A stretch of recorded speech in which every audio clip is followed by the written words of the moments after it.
Nobody does it better. Greetings from Castle Goring, from Nikki, Aurora, and from me. Well, I'm going to make one or two announcements, if I may. Firstly, I need to thank Catherine and Carol for those magnificent flowers that they've sent, and I look forward to seeing you on Sunday, where we are having an afternoon with me at Castle Goring. Secondly, I am changing the format of things slightly. We are going to be posting public videos 6 times a week instead of 3 times a week. So instead of posting on Tuesday, Thursday, and Saturday, we are going to see about posting on Tuesday, Wednesday, Thursday, Friday, Saturday, and Sunday, and ultimately maybe even on Monday. These are the videos that people don't have to pay for. The members' videos are going to remain exactly the same. So anything that the members have that is exclusive to them will remain exactly the same. And anything that is public, that people who are not members view with ads, the members will be able to view without ads. It's not as complicated as it sounds, but that is something we are about to sort of see how it goes. Okay? Thank you so much for this. And now, without further ado, I am going to plunge in with what QPR says.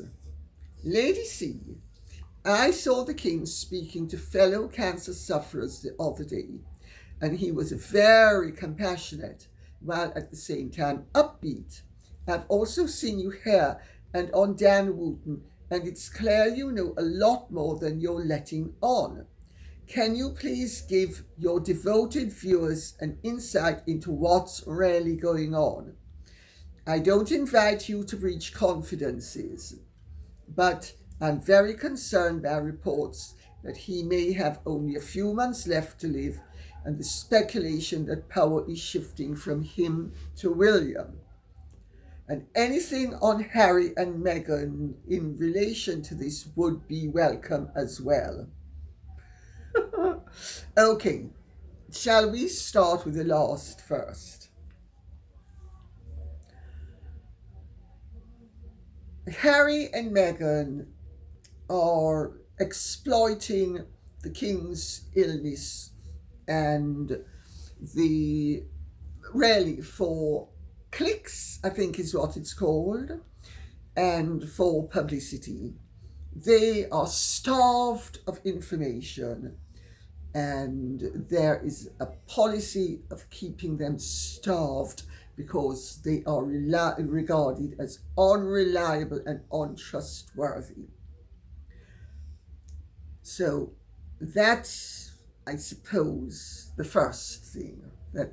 So I don't think we need to go into much more detail in terms of Harry and Meghan.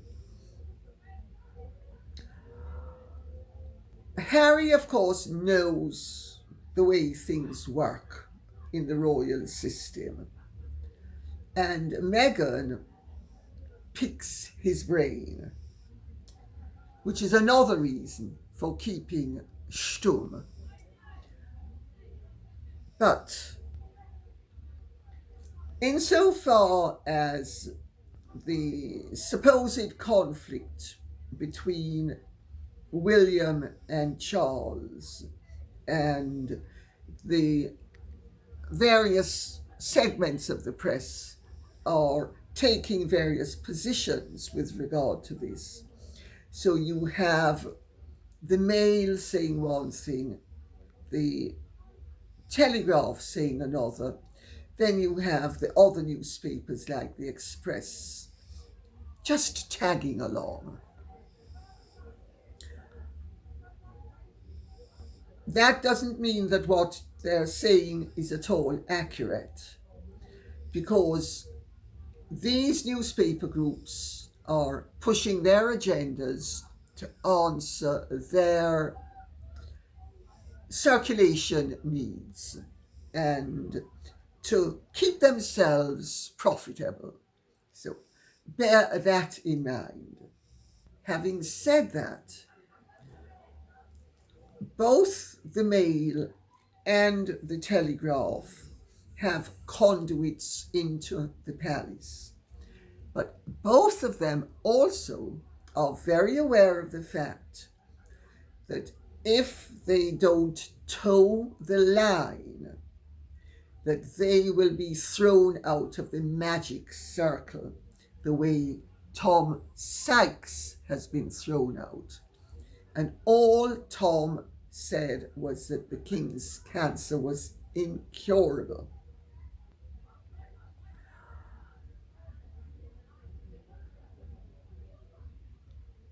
So it is incurable. I've said it. Of course, they can't kick me out because, first of all, I'm no part of any journalistic circle. I mean, I suppose I certainly do qualify in terms of when I am not writing my books and I am doing, say, this show, or when I am commenting on Talk TV, GB News, the BBC, ITV, Channel 4, Channel 5. I suppose I do fall under the journalistic category. But insofar as I'm concerned, I'm not really a journalist, in quotes. I am more of a biographer and a contemporary historian who sometimes performs journalistically. So that's not to invalidate my journalism, and I need to make that point for a very good reason, because journalist privilege applies. And now, the king, what has he been saying? Well, he's been pretty... It's so difficult to actually say certain things and to convey certain things without...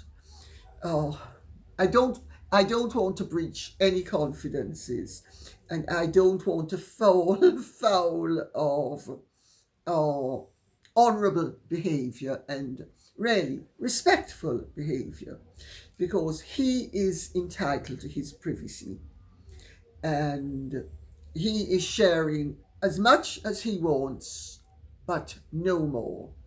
And the palace, ironically enough, is being more draconian in terms of throttling news at its source than the king is.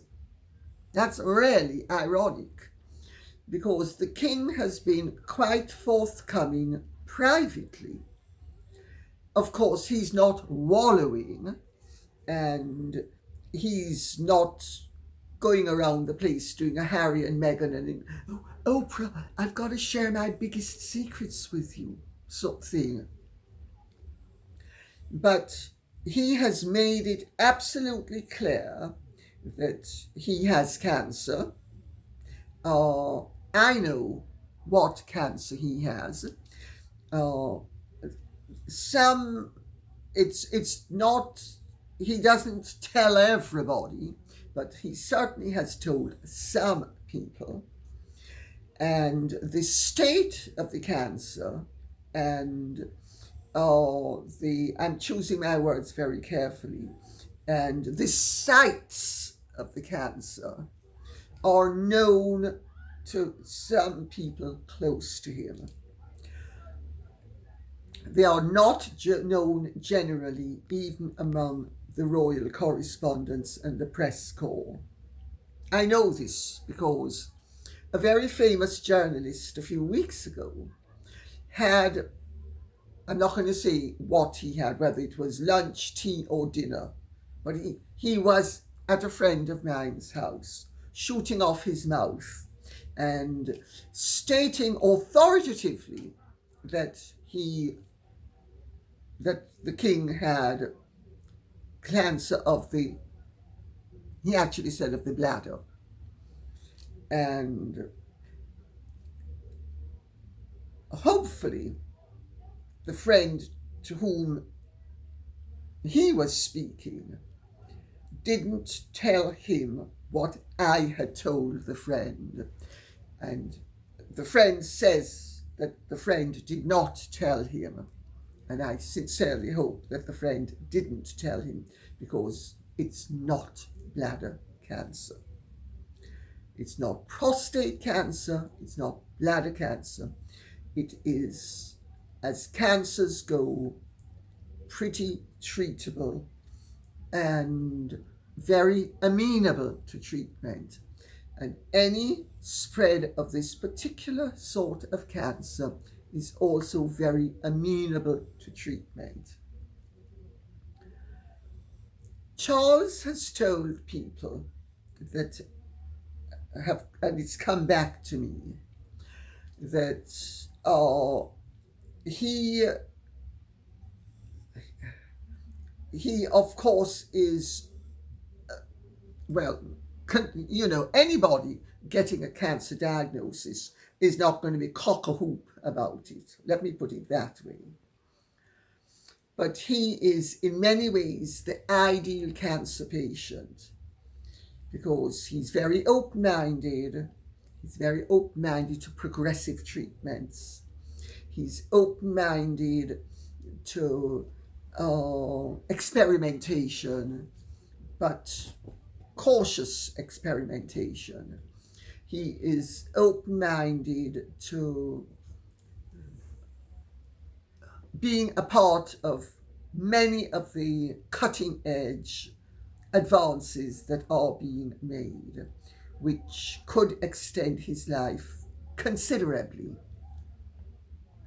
He is eager to live and eager to continue functioning.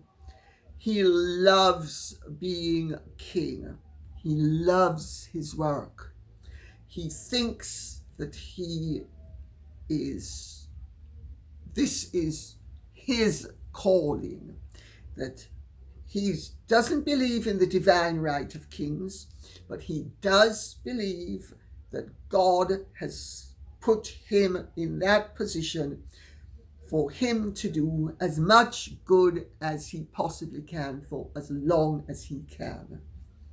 And I am going to paraphrase what I have been told that he has said, because I'm not going to quote it exactly, because aside from anything else, I don't want him to know who's been speaking to me.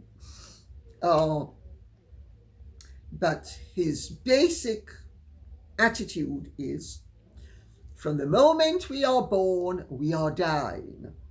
Yes, everybody is dying. Everybody starts to die the moment they start to live. And he is aware that, barring some great advance in medicine, the likelihood is he is not going to make old bones the way his parents did. He does not, to the best of my understanding, expect, although he might hope, to live well into his 90s.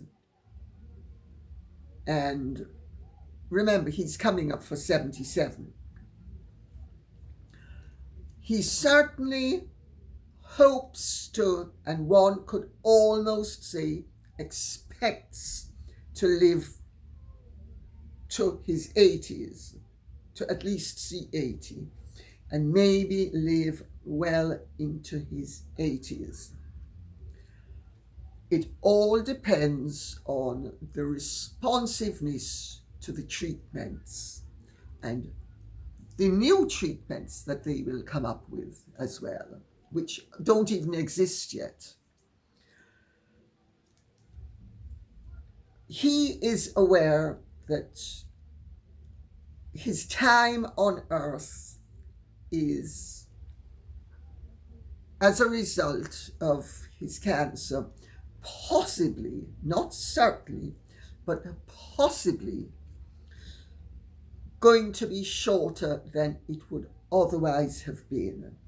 He's also aware of the fact that he needs to be careful, as do all cancer patients, to keep their immune system up and to keep themselves as healthy as possible. Now, Charles has always been a health fanatic, so he's pretty healthy for somebody who's ill. Let's put it that way.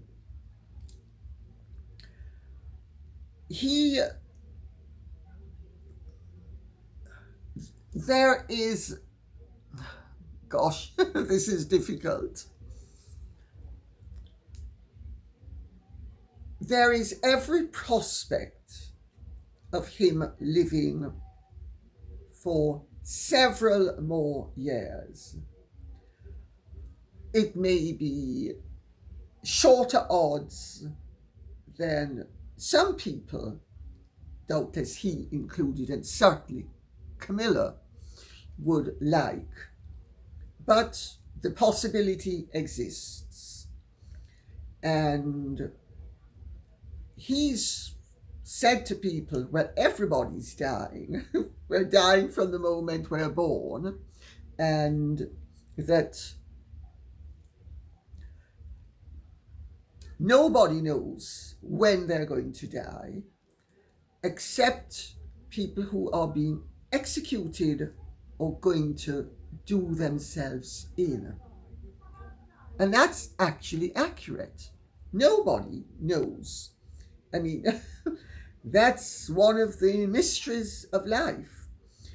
So the idea that he's definitely going to be dead in a few months, I'm afraid, is, one could almost be cynical and say, over-optimism by the mainstream media, and alternatively, the need for royal correspondents and journalists to claim to be in the know when they are not in the know. Now, insofar as power seeping away from Charles to William, to an extent, that was always going to be inevitable, because Charles acceded to the throne in his mid-70s. There was therefore never ever going to be any prospect of him having a 70-year reign such as his mother had. At the very most, he was looking at a 20-year reign. But when the Queen was in her mid-80s, there had already started to be a transfer of power and decision-making in certain regards from the late Queen to the then Prince of Wales, so that he would be the co-driver, so to speak. So the basic, shall we say, choice that is made in a monarchy towards the end, or the apparent end, of a monarch's life is that after a certain time, the heir is going to be included in a way that he or she would not be when it is expected that the reign will continue for beyond a decade. Their history is littered with early deaths that meant that new monarchs were totally unprepared for the throne.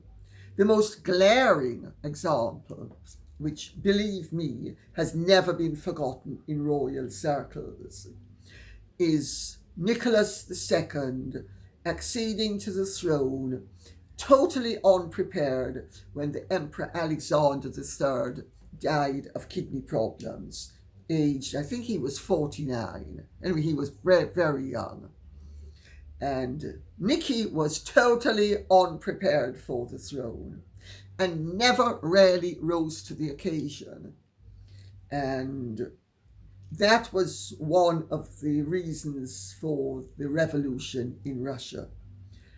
The other reason was the fact that he was Meghan Markled in some ways by the Empress Alexandra, because she was extremely dominating, extremely controlling, and she also was totally domestic, totally uninterested in politics, although determined to wield power. This is a warning that has always been listened to by monarchs as they start to age. It needs to be an orderly transfer of power. It needs to be the new king in waiting or monarch in waiting needs to be in harness, ready to ride the race at the moment of the old monarch's demise. So the last, say, 10 years of Queen Elizabeth II's reign was in some ways a co-reign. Not in all ways. She still kept the main reins in her hands. Ultimate power still reposed with her, and ultimate power still reposes with Charles. But William and William's ideas and William's attitudes and William's thoughts for the future are already being factored into the equation, because the truth is nobody is expecting this reign to last 20 years. It might well last 20 years if Charles is incredibly lucky, and as one old treatment becomes redundant and his body fails to respond to it, another can be substituted and he continues for 20 years. It's a possibility. It's not a certainty. Nobody is looking at it as if it were a likelihood, but it is a possibility. And there is the spectre of Nicholas and Alexandra in the background as a warning, and always has been. So that's why Charles was already prepared, because in some ways he was the mini monarch while Elizabeth II was alive. And William is going to become more and more the mini monarch. So I hope that answers the question. Incognita Socialita says, Lady C, over the years, I've seen you at events with the various Kents. Can you please fill us in on the life of the Duchess of Kent, who died last night? Yes. Catherine Worsley was the daughter of a fairly recent baronet. He was only, I think, the fourth baronet. Her grandfather was a very rich man, her maternal grandfather, not her paternal grandfather. Her maternal grandfather was a very rich man called John Brummer. With Ludwig Mond, and the Mond art collection is one of the great art collections of all time. It's at the National Gallery. They founded a company called Brummer Mond, which then ultimately became ICI, Imperial Chemical Industries. They founded the company in 1873, and in 1926, which was the year of the general strike in the United Kingdom, it became ICI, which was one of the largest chemical companies on earth. So she was from a very well-established Yorkshire family. Her father was the Lord Lieutenant of the North Riding, and she was very, very good looking. She was beautiful in a totally ladylike way. She was naturally blonde. She was really just so good looking and so stylish and so chic. Now, many people know that I am friendly with people who are friendly with the Kents. And I need to emphasize that any information I ever give out on the Kent family is information that does not come from the people with whom I am very friendly. I would never betray a friend by revealing publicly anything I learnt privately. To me, the personal always comes first. That doesn't mean that there is information out there that I need to reveal incidentally, or that I should conceal, because that's not the case. The Duke and Duchess of Kent have been absolutely sterling in terms of their conduct as a royal couple. And I first ran across her it must have been the 70s, when she was one of the Bach choir singers. She was very musical, and she was impeccable, really. You couldn't criticize her on any grounds whatsoever. Also, she was very musical, and so was my late brother Mickey. And so through really my brother Mickey, I mixed in a very musical world. And also our cousin Sir Peter Jonas who was the head of the English National Opera and had been the director of the Chicago Symphony Orchestra, and then became the director of the Bavarian State Opera. So we mixed in a very musical world. Me really piggybacking on my brother Mickey and my cousin Peter more than anything else. But she was a part of that world, and she was very, very popular because she was a very decent person, and she had a great set of tragedies in the 1970s, which I can speak about because they have not come from my friends. And she was relatively open about them as well. In 1975, she lost a baby as a result of having German measles. And in 1977, she got pregnant again and gave birth to a stillborn son called Patrick. And it devastated her. By her own account, she used the word devastated. And it caused a crisis in her life that was truly momentous.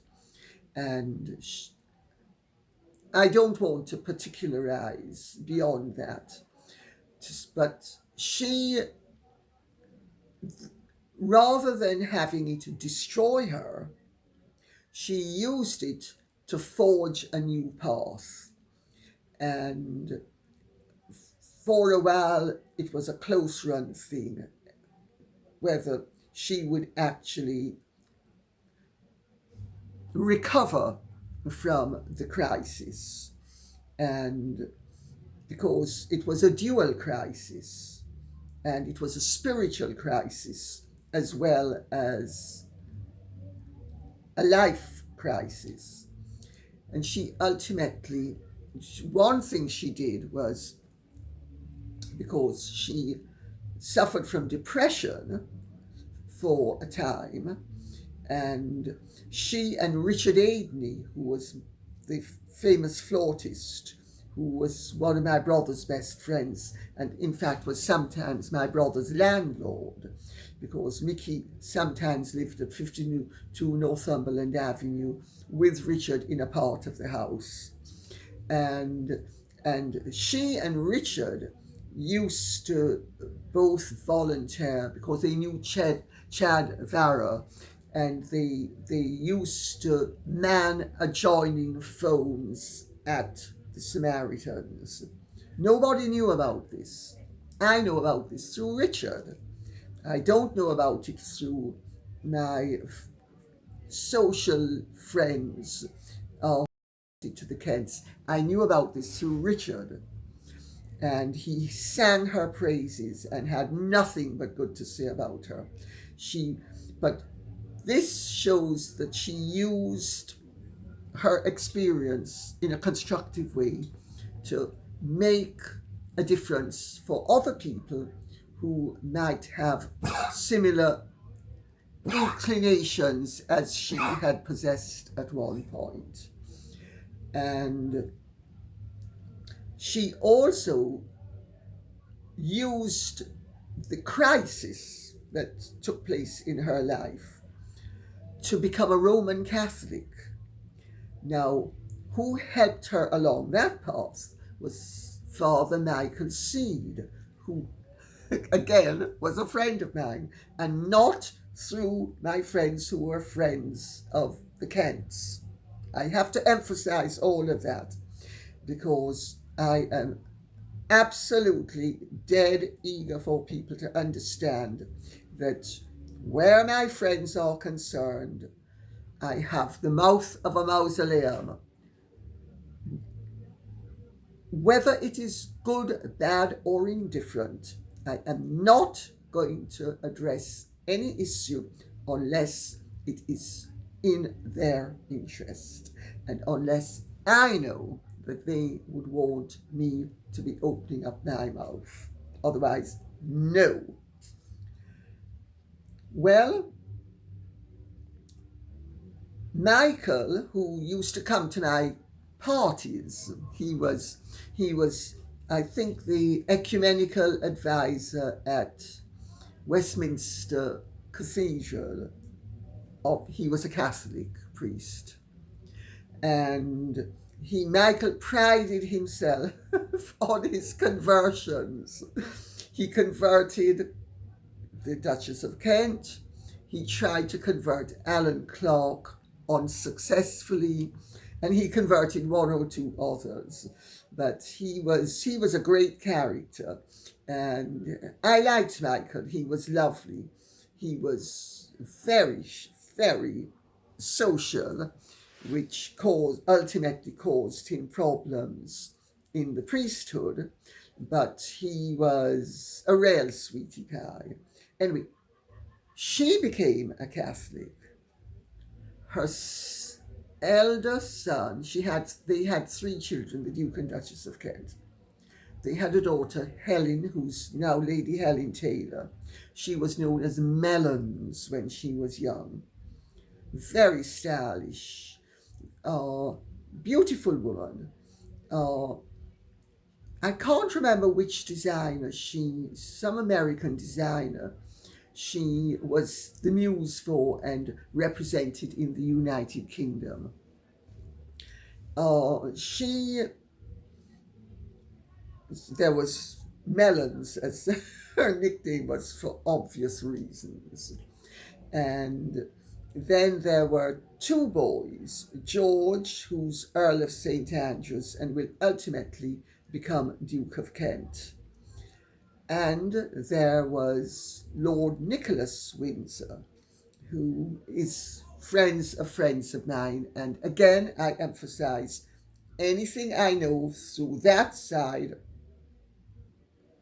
it does not ever surface in terms of anything I would be saying now. It's really important to keep an absolute clear line between what anything that your friends would say or do or tell you, and you must never, never repeat it, in my view. But Nicholas is married to Paolo Frankopan, whose mother Ingrid is a wonderfully intelligent woman. She is a genuine academic. She's Princess Frankopan, and she is a real brain, and I have to say, I think she's just fabulous, and we get along like a house on fire.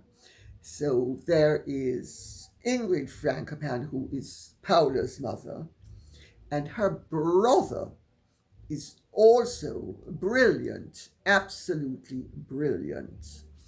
Her brother is an absolutely wonderful writer.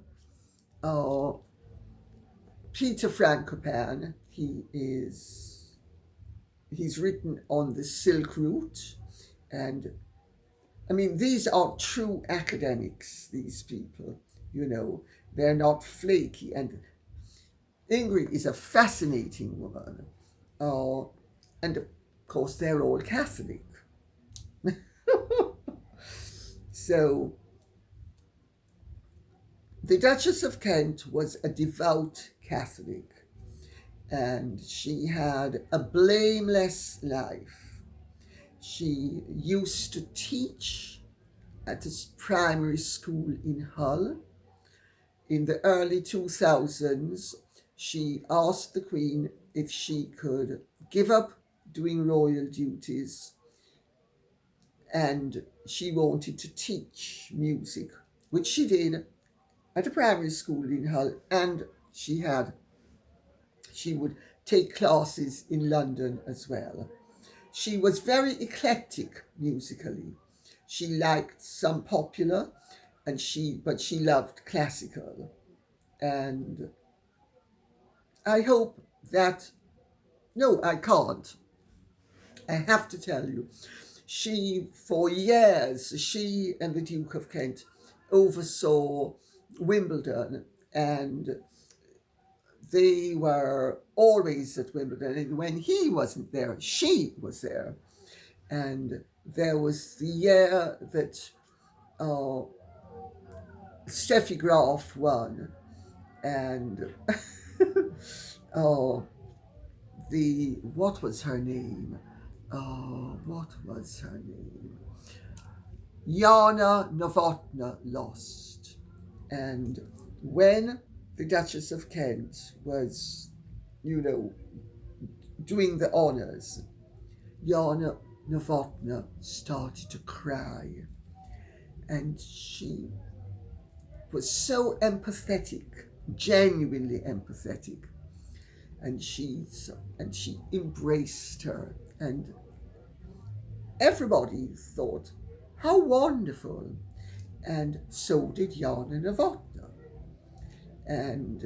But she was a study in elegance and chic, and she never put a foot wrong publicly, ever. Lovely, lovely woman. And I have no doubt that she will be sorely missed by everyone. She has shown how a true lady behaves throughout her life. And the only reason why she gave up royal duties was that there were enough other royal women doing the duties that she could do, and there were no others who could end up being a music teacher in Hull.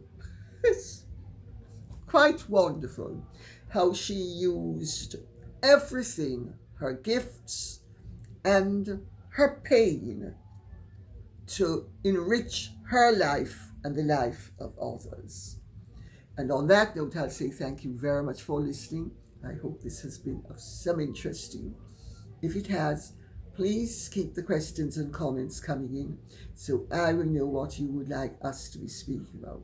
Thank you so much. Take good care. And if you have truly enjoyed this, would you care to like, share, subscribe, press the notification bell, and Godspeed.